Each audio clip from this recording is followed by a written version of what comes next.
Alright, setting up the scope for a relative compression test.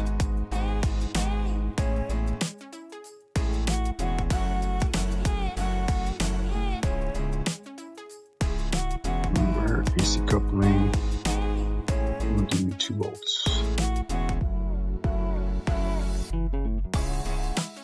Alright, starts recording.